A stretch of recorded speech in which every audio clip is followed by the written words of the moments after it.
이 시간에는 오늘 읽으실 성경 말씀 다니엘 6장 10절 말씀을 한 목소리로 읽겠습니다.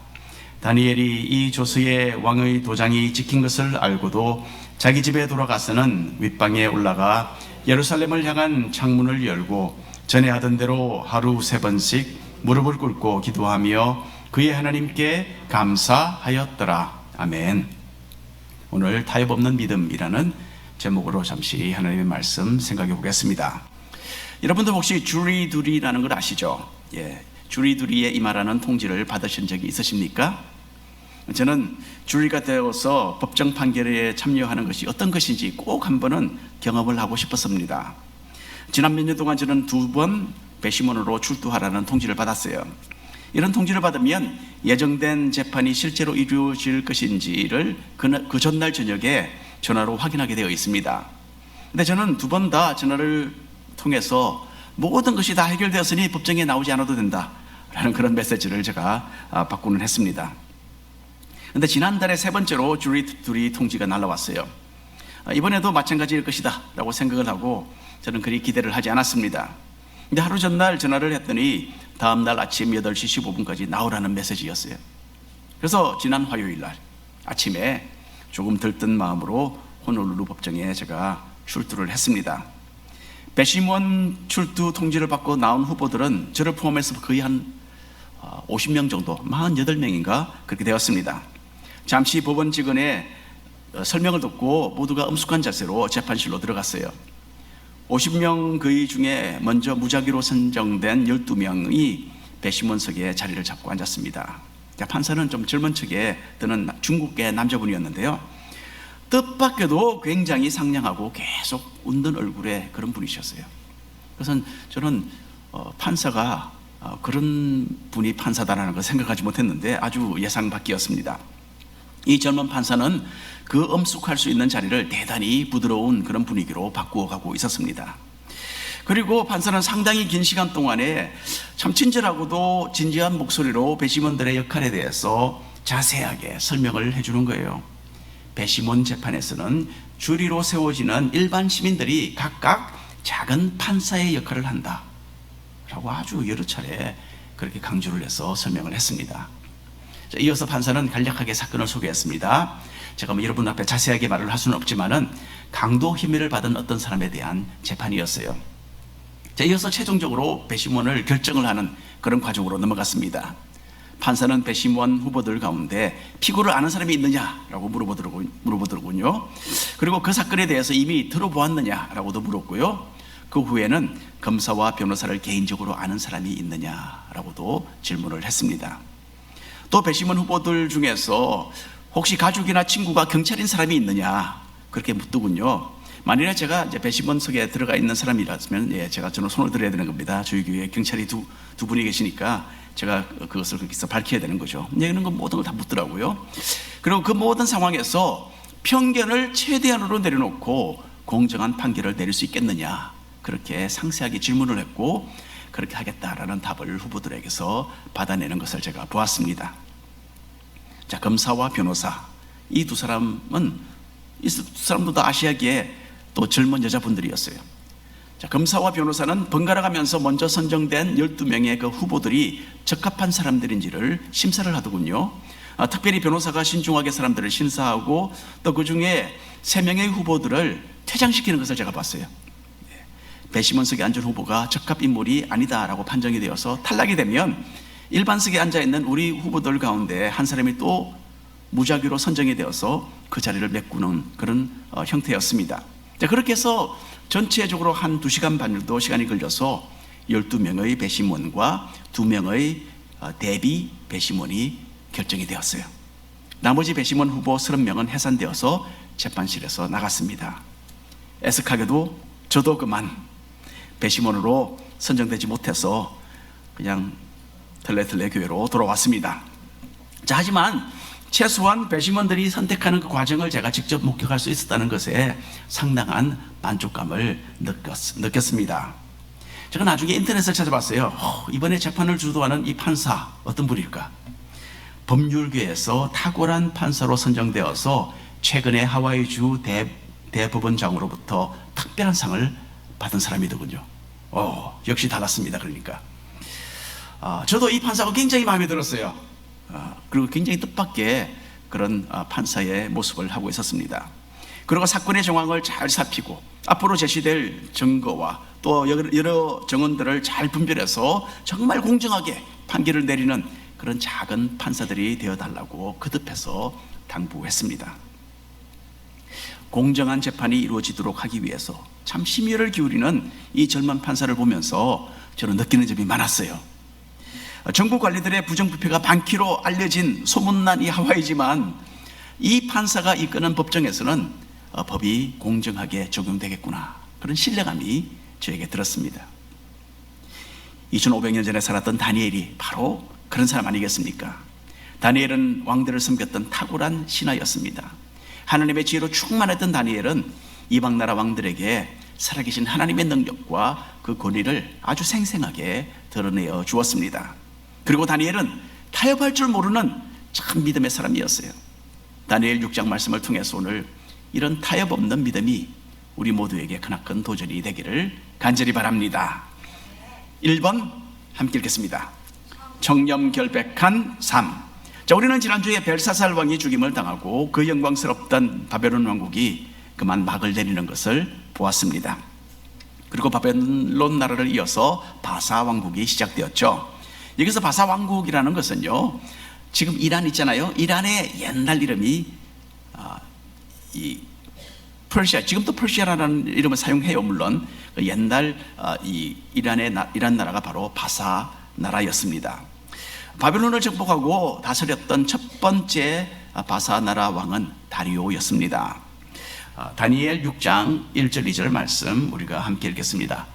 다리오가 자기의 뜻대로 고관 120명을 세워 전국을 통치하게 하고 또 그들 위에 총리 셋을 두었으니 다니엘이 그 중의 하나라. 이는 고관들로 총리에게 자기의 직무를 보고하게 하여 왕에게 손해가 없게 하려 함이었더라. 제가 이 말씀 안 드리려고 그랬는데, 옛날에 여러분 우리가 에스라 느헤미야 공부하면서 바산 나라의 첫 번째 왕이 고레스라고 말씀드렸죠, 그렇죠? 근데 제가 조금 전에는 이 다리오라고 이야기를 했습니다. 근데 이 성경학자들은 고레스와 다리오 똑같은 사람일 것이라고 이야기를 합니다. 똑같은 사람인데 옛날에는 때때로 왕이 여러 개의 이름을 가지고 있었어요. 애굽의 어떤 왕은 이름이 4개가 됐습니다. 그래서 이런 경우가 아닐까 그렇게 설명을 합니다. 자, 어쨌든 이전에 바벨론 왕국이 했던 것처럼 바사 왕국도 정복한 나라의 인재들을 죽이지 않고 다 모아서 새 나라의 신하로 삼았습니다. 이렇게 정치에 능한 관리들을 계속 사용하는 것은 여러 민족과 언어와 풍습의 이 모든 장애들을 잘 극복하고 순조롭게 새로운 나라를 다스리도록 하는 데에 아마 크나큰 도움이 되었겠죠. 다리오 왕은 지금의 중동 나라들을, 여러 나라들을 모두 한 120개 지역으로 나누었습니다. 그리고 그 위에 관리 120명을 세워서 나라 전체를 다스리도록 했던 것입니다. 그리고 이 120명의 관리들 위에 또 총리 3명을 세워서 나라의 살림 전체를 떠맡겼어요. 자, 다니엘은 이 3명의 총리 중 한 사람이었던 것입니다. 6장 3절 말씀 함께 읽겠습니다. 다니엘은 마음이 민첩하여 총리들과 고관들 위에 뛰어남으로 왕이 그를 세워 전국을 다스리게 하고자 한지라. 자, 다리오 왕은 이제 나이가 한 80이 넘은 다니엘의 그 통찰력과 지혜를 아주 높이 인정했습니다. 다리오는 다니엘이 이전에 바벨론 왕국에서 어떻게 활약을 했는지에 대해서 분명히 들었겠죠. 또 다니엘이 벽에 적힌 글을 해석해서 벨사살 왕의 최후와 그리고 바벨론 나라의 멸망을 미리 예고했던 일에 대해서도 분명히 들었을 것입니다. 특별히 바로 그날 밤에 바사 군대가 바벨론을 정복하고 자신이 새로운 왕으로 세워졌다라는 이 사실, 다리오가 분명히 마음에 두었을 것입니다.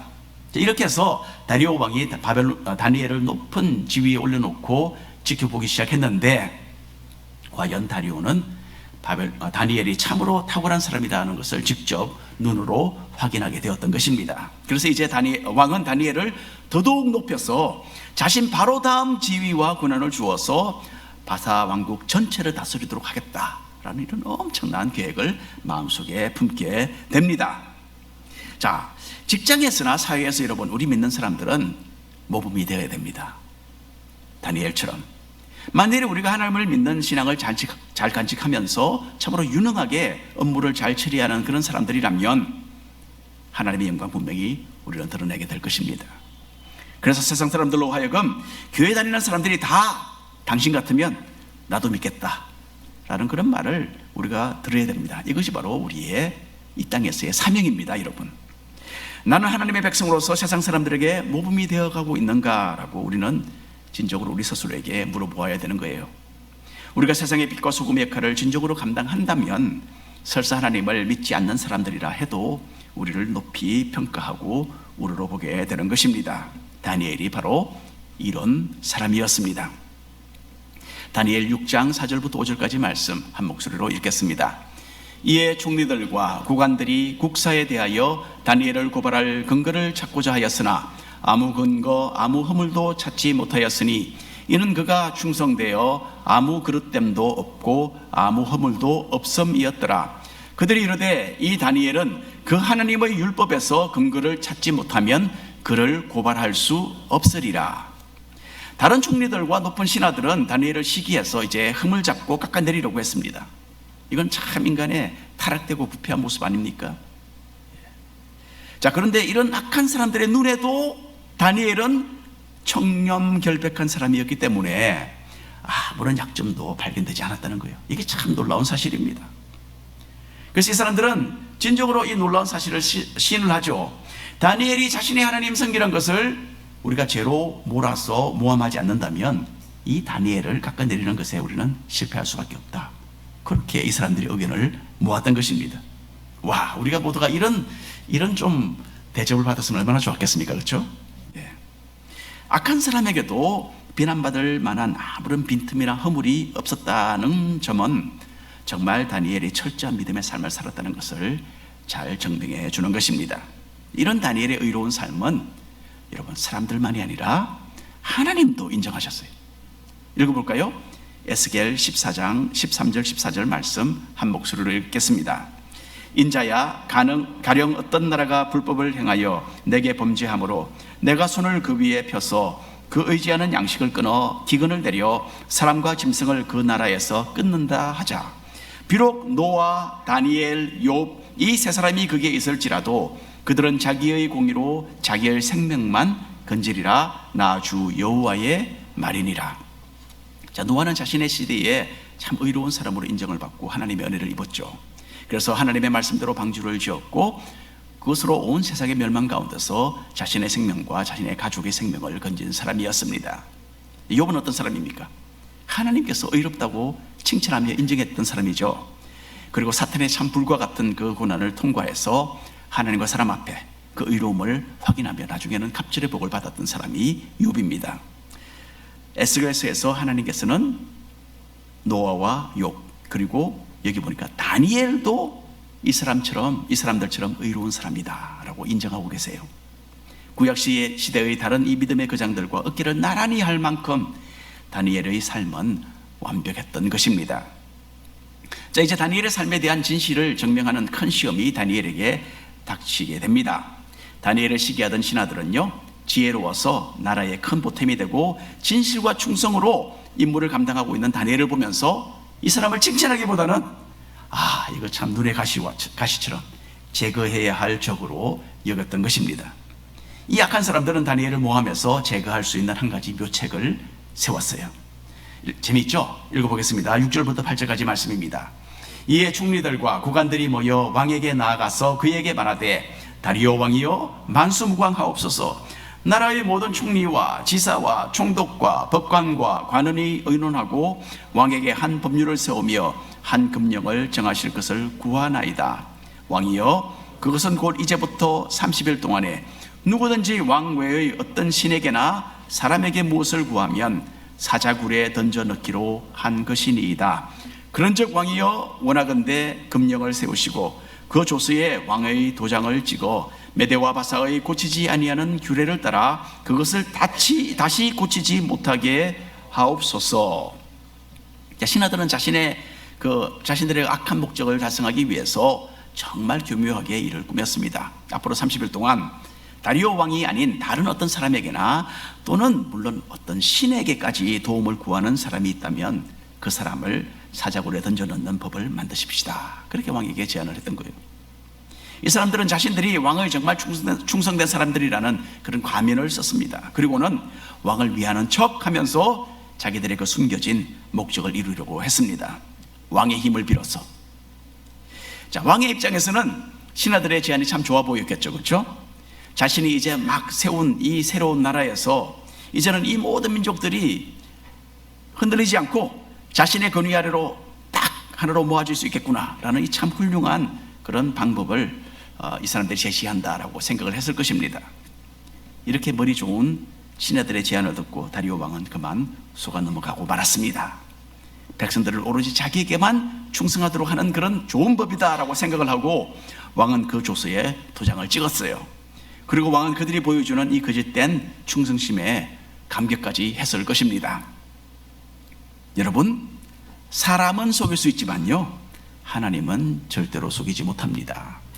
나중에 이 사람들은 이 모든 것이 발각되었을 때는 자기들의 목숨으로 이 악한 일에 대한 대가를 지불해야만 했습니다. 자, 2번 함께 읽겠습니다. 타협 없는 믿음. 간신들에 의해서 어처구니 없는 법이 세워진 것을 다니엘은 잘 알았습니다. 그리고 이 법은 무엇보다도 자기를 겨냥해서 만들어졌다는 것, 다니엘은 잘 이해했습니다. 자, 우리가 아는 다니엘, 또 우리가 아는 다니엘의 친구들의 성품을 한번 생각해 보십시오. 다니엘은 이런 생명의 위협에 조금 더 위축되는 사람이 아니었을 것으로 우리는 그렇게 여깁니다. 생각을 합니다.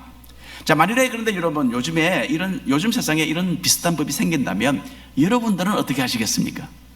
앞으로 한 달 동안은 하나님께 기도하면 사형이다, 뭐 그런 법이 생기면 어떻게 할까요? 아이고, 참 편하게 됐네. 앞으로 30일 동안 새벽기도 안 가도 되겠네. 아마 그런 말을 하실 수도 있겠죠. 그렇죠? 뭐 아마 여러 가지 기발한 아이디어를 아마 내게 될 것입니다. 조금이라도 기도하고 싶으신 분은 기도하는 대신에 그러면 말씀을 묵상하자, 뭐 그렇게 할 수 있죠. 그렇죠? 또 기도할 수 없다면 찬양 부르면 되지 뭐 그렇게 또 이야기할 수 있겠죠. 그리고 물론 정말 기도하고 싶으면 다른 사람의 눈이 띄지 않도록 그냥 속으로 내가 눈 딱 뜨고 기도하자, 뭐 그렇게도 할 수 있을 것입니다. 하지만 여러분, 다니엘은 하나님을 향한 자신의 믿음을 조금이라도 타협할 생각이 전혀 없었어요. 다니엘 6장 10절 함께 읽겠습니다.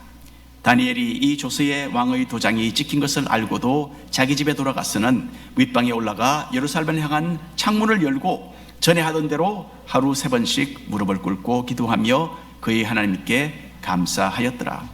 창문을 열고 했으니까 다 보였겠죠. 그렇죠? 예. 다니엘은 하나님의 심판으로 멸망했던 유다 나라를 위해서 창문을 열고 그 방향을 향해서 바라보며 기도를 했습니다. 또 여기 보니까 다니엘은 감사의 기도를 올렸다고 했죠. 아마도 하나님께서 은혜로서 유대인들이 다 절멸되지 않고 이방 나라에서라도 자리를 잡고 생활하고 있는 것에 대해서 감사를 드렸을 것으로 저는 생각을 합니다. 자, 다니엘이 직면했던 형편을 본다면 이 감사할 이유보다는 좀 불안한 마음으로 이 다급한 상황을 빨리 지나가게 해달라라는 그런 기도를 올려야 했던 것 같죠. 그렇죠? 하지만 이미 수십 년 동안 하나님과 동행해 왔던 다니엘은 고요한 마음으로 이 모든 상황들을 받아들였고 이미 베풀어 주신 하나님의 은혜를 생각하며 감사의 기도를 올리는 것을 우리가 볼 수 있습니다. 특별히 다니엘은 예루살렘을 향해서 창문을 열고 하나님께 무릎을 꿇고 하루에 3번씩 간절한 기도를 올렸다고 하는데, 여러분, 이 하루 3번 이 기도는요, 우리가 잠시 하는 식사 기도가 그런 차원이 아닙니다. 그렇죠? 정말 정식으로 아마 간절하게, 제가 뭐 잘 알지는 못하지만 아마 30분, 1시간, 2시간은 하지 않았겠습니까? 뭐 저는 그렇게 생각을 합니다. 자, 여러분, 이때로부터 한 400년 전에 솔로몬 왕이 있었습니다. 솔로몬은 예루살렘 성전을 건축하고 장차 이 다음에 백성들이 이 성전을 향해서 기도하게 될 것을 이 사람이 내다보았어요. 그래서 솔로몬이 성전 봉헌하는 그 행사 가운데서 하나님께 이렇게 기도를 합니다. 역대하 6장 38절 39절 말씀 함께 읽겠습니다. 자기들을 사로잡아간 적국의 땅에서 온 마음과 온 뜻으로 주께 돌아와서 주께서 그들의 조상들에게 주신 땅과 주께서 택하신 성과 내가 주의 이름을 위하여 건축한 성전 있는 쪽을 향하여 기도하거든 주는 계신 곳 하늘에서 그들의 기도와 간구를 들으시고 그들의 일을 돌보시오며 주께 범죄한 주의 백성을 용서하옵소서. 어떻습니까? 지금 다니엘이 처해 있는 이 상황이죠, 그렇죠? 이스라엘 백성이 처해 있는 이 상황입니다. 다니엘은 이 말씀 그대로 예루살렘을 향해서 창문을 열고 하나님의 은혜를 구하는 그 기도를 올렸던 것입니다. 이렇게 해서 이스라엘 백성들이 하나님께로 돌아오고 결국 우리가 본국으로 돌아가게 해주십시오, 그렇게 위해서 간절히 기도했던 것입니다. 다니엘의 기도는 여기뿐만 아니라 다른 곳에도 또 나옵니다. 그래서 이거 종합을 해보면 그렇다는 이야기입니다. 자, 다니엘은 이렇게 간절하게 기도하는 것이 생활화되어 있었어요. 이런 기도의 습관을 기르는 것이 참으로 중요합니다, 여러분. 예수님께서도 습관을 따라 기도하셨어요. 신약 성경에서는 예수님께서 해가 뜨기 전에 이런 새벽에 바깥 한적한 곳에 나가서 기도하셨다, 그렇게 기록을 합니다. 여러분, 힘찬 기도, 또 힘있는 기도의 삶은 단번에 이루어지지 않습니다. 무슨 운동이든 연습을 반복해야 되죠, 그렇죠? 이와 마찬가지로 기도도 마찬가지입니다. 제 큰딸 친구들 중에 남자들이 있는데요, 남자 2명이 지금 호놀룰루 마라톤을 열심히 뛰고 있습니다. 바로 지금 이 시간에. 그 중에 한 친구는 대학교 시절에 테니스 선수였어요. 그리고 지금도 계속해서 운동을 해오고 있는 그런 친구입니다. 이 친구가 먼저 마라톤 뛰겠다라고 했어요. 그래서 다른 친구는 운동과는 거리가 좀 있는 친구예요. 그런데 이 친구가 뛴다니까 자기도 덩달아 그럼 뛰겠다라고 나선 거예요. 그래서 이 두 번째 친구는 어제까지만 해도 한 번도 뛰는 연습을 한 적이 없는 친구입니다. 그래서 지금 이 두 친구가 지금 뛰고 있는데 아마 전혀 다른 모습의 마라톤을 뛰고 있을 것으로 저는 생각합니다. 하나는 열심히 착착착 뛰어갈 것이고 다른 친구는 아마 기어가지 않으면 걸어가고 있겠죠, 그렇죠? 여러분, 이와 같이 기도도 습관에 따라서 꾸준하게 하는 것이 참으로 중요합니다. 갑자기 하려고 하면 안 됩니다. 만일에 여러분 다른 사람들과 함께 기도하기 원하시면 우리 매일 새벽에 기도하는 시간이 있어요. 그 시간 여러분 사용하실 수 있습니다. 또 화요일마다 만나는 중보기도 모임도 있어요. 이런 모임들을 사용하시기 바랍니다. 어쨌든 우리 신앙인들에게는 기도는 영적인 호흡입니다. 기도를 제대로 하지 않으면 호흡을 제대로 하지 않는 겁니다. 정상적인 기도로서 영적인 건강 다시 회복하시는 우리 모든 성도님들 되시기를 바랍니다. 자, 믿음의 사람 다니엘은 생명의 위협을 느끼면서도 침착하게 이전과 같이 하나님께 기도를 드렸습니다. 다니엘의 바로 이런 면을 원수들이 노리지 않았겠습니까?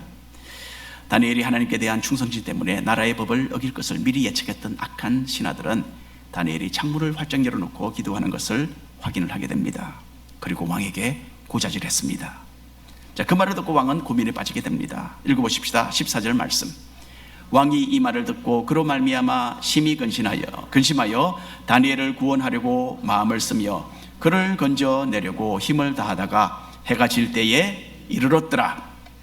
다니엘을 사랑하고 인정했던 다리오 왕은 신하들에게 당하고 말았구나 라고 후회를 했지만은 이미 때는 늦었어요. 왕의 군한으로 조서의 도장을 꽝 찍었으니까 이것은 이제 국법이 되었고 왕도 이 법을 따라야만 했던 거예요. 이렇게 하면 어떻게 하면 다니엘을 온전하게 구해낼 수 있을까 하고 해가 질 때까지 왕은 고민에 빠졌다라고 합니다. 신하들이 모여서 왕에게 다니엘을 형벌을 하셔야 됩니다, 벌을 내리셔야 됩니다 하고 독촉을 하게 됩니다. 왕은 다니엘을 구하려고 애를 썼지만 다른 방도가 없습니다. 할 수 없이 신하들의 요구를 들어주게 됩니다. 16절 말씀 함께 읽겠습니다. 이에 왕이 명령하며 다니엘을 끌어다가 사자굴에 던져 넣는지라. 왕이 다니엘에게 이르되 네가 항상 섬기는 너의 하나님이 너를 구원하시리라 하니라. 다리오 왕은 다니엘의 하나님이 이전에 어떤 일을 행하셨는지에 대한 이야기를 많이 들었던 것 같아요. 그래서 다니엘의 하나님이시라면 어쩌면 다니엘을 사자들에게서 구해주실 수 있겠다라는 그런 작은 소망을 가졌던 것 같습니다. 여러분, 그날 밤에 다리오 왕은 평상시와는 달리 3가지 특별한 일을 했어요. 왕으로서 항상 즐기던 연회를 중단시켰습니다. 뜬 눈으로 밤을 새웠습니다. 또 금식도 했습니다. 왜 그랬겠습니까? 다니엘 때문이죠. 자기가 들었던 대로 다니엘의 하나님이 사자들에게서라도 다니엘을 건지시기를 간절히 소원했던 것입니다. 왕은 그 다음날 새벽이 되자마자 사자굴로 달려갔습니다. 참, 이 왕의 모습이 대단하죠, 그렇죠? 굉장히 감동적이에요. 사실은 여러분 이런 걸 읽으셔야 됩니다. 집에 가서 읽으십시오. 다니엘 6장입니다. 자, 거기서 슬피 울먹이면서 다니엘을 부릅니다. 얼마나 참 애처롭습니까? 20절 말씀 함께 읽겠습니다. 다니엘이 든 굴에 가까이 이르러서 슬피 소리질러 다니엘에게 묻되, 살아계시는 하나님의 종 다니엘아, 네가 항상 섬기는 내 하나님이 사자들에게서 능히 너를 구원하셨느냐 하니라. 다리오 왕은 아무리 그래도 사자들이 그렇게 덕을거리는데 그 사자들이 다니엘을 가만히 두었을까, 그렇게 또 생각도 들었던 것 같아요. 그래서 그렇게 물어봤는데 참 뜻밖에도 다니엘이 사자굴 속에서 살아서 대답을 하는 겁니다. 22절 23절 함께 읽겠습니다. 나의 하나님이 이미 그의 천사를 보내어 사자들의 입을 봉하셨으므로 사자들이 나를 상해하지 못하였사오니 이런 나의 무죄함이 그 앞에 명백하옴이며 또 왕이여 나는 왕에게도 해를 끼치지 아니하였나이다 하니라.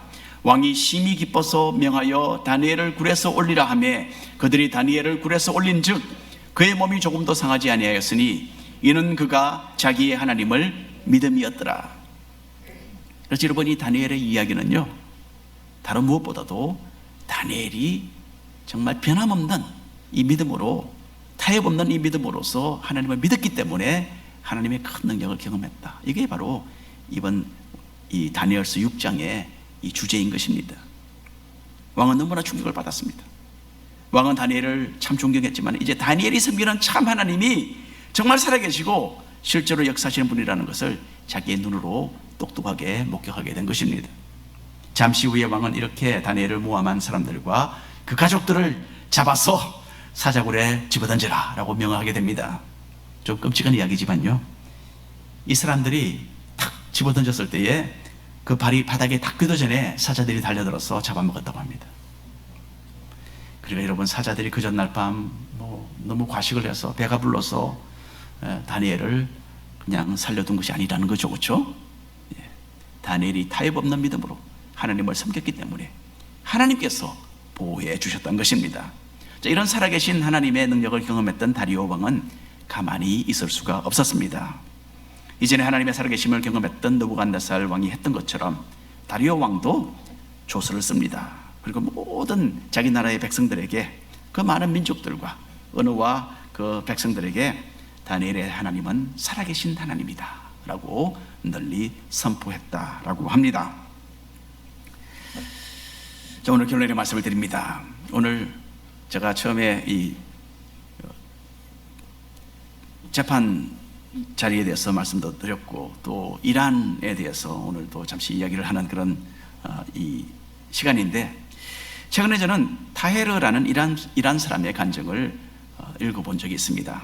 타헤르는 이란 사람이고 본래 무슬림이었어요. 그런데 어린 딸이 기독교인들의 기도로 불치병에서 치유되는 큰 은혜를 경험하게 됩니다. 그 기적을 경험했죠. 그 일로 먼저 아내가 예수님을 영접하게 됩니다. 남편 타헤르는 계속 거부했대요. 그리고 아닐 거야. 예수님이 구원자가 아니다. 막 그렇게 계속 거부를 하다가 기독교인들이 계속 중보기도 하고 그렇게 고난하니까 결국 자신도 마음을 열고 예수님을 영접하게 됩니다. 그때 타헤르의 삶이 완전히 변화되게 됩니다. 이전에 느끼지 못했던 기쁨을 느끼게 되고 참 모든 무거운 어깨가 가벼워지는 것을 느꼈다고 해요. 타헤르는 기쁜 마음으로 가득 차서 만나는 사람들에게 이제 복음을 전하기 시작합니다. 이란은 이슬람교 국가이기 때문에 복음 전하는 것이 불법이에요, 여러분. 그래서 복음 전하다가 감옥에 갇혀 있는 사람들 또 사형당하는 사람들이 있습니다. 자, 그런데 타헤르는 이렇게 전도하면서 비밀리에 사람들과 만나서 예배를 드리는 거예요. 타헤르는 아내와 함께 앞으로 우리가 무슨 일을 만난다 하더라도 우리들은 절대로 타협 없는 그런 믿음으로 주님을 따라야 한다. 그렇게 이 두 사람이 자녀들과 함께 가족 약속을 했대요. 어느 날 종교경찰이 들이닥쳤고 타이르는 체포되었습니다. 경찰은 여러 날 동안 타이르를 밤낮으로 신문하면서 다른 기독교인들의 이름을 적어내라 라고 요구를 했다고 합니다.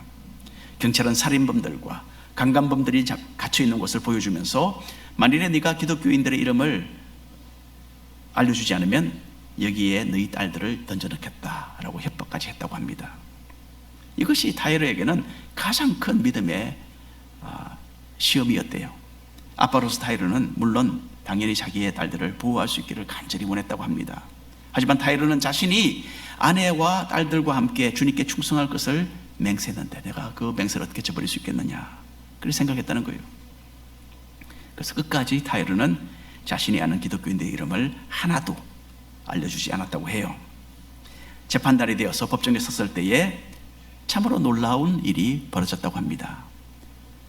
그 판사가 이렇게 이야기를 하는 거예요. 왜 그런지 이유는 모르겠는데 이상하게 나는 당신을 사자의 입에서 좀 건져줘야 되겠다라는 그런 마음이 든다. 이게 웬일이냐, 그렇게 판사가 이야기를 하는 거예요.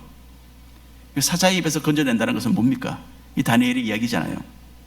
그 말을 듣고 타이르는 하나님께서 지금 역사하고 계시는구나, 나는 안전하겠구나, 그런 마음이 들었답니다.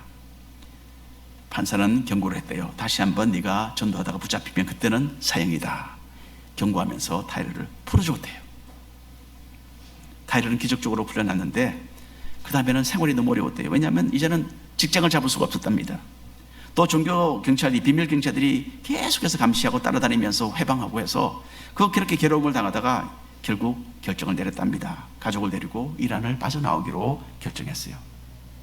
그래서 타이르 가족은 터키에 도착을 해서 거기에 정착해서 이제는 그곳에 있는 다른 이란 사람들에게 복음을 전하고 있습니다. 타이르와 아내 도니아 그리고 두 딸이 지금 주님께 믿음과 충성을 다짐하면서 터키에서 살면서 사역을 하고 있는데, 그렇게 처음 가족 회의에서 만나서 주님께 충성을 맹세하기로 다짐하면서 그때부터 불렀던 노래가 하나 있고 지금도 그 노래를 부르고 있다고 합니다.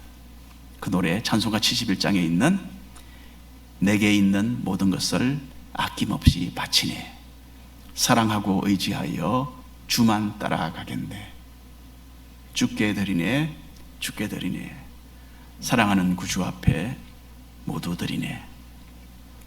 여러분, 이것은 그냥 헌금송이 아닙니다. 자신의 삶을 드리는 헌신의 노래죠, 그렇죠?